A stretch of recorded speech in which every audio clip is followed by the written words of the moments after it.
สวัสดีครับนี่ก็เป็นบรรยากาศฟังเล่านะครับผมนี่นะฮะฝนก็มาเลยนะครับนี่นะครับฝนกำลังจะมา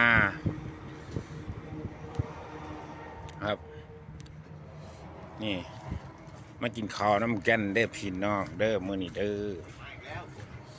กับข้าววันนี้ครับประมาณนี้นะครับกับข้าวฟังเล่าหาได้เงินบ่หาได้เงิน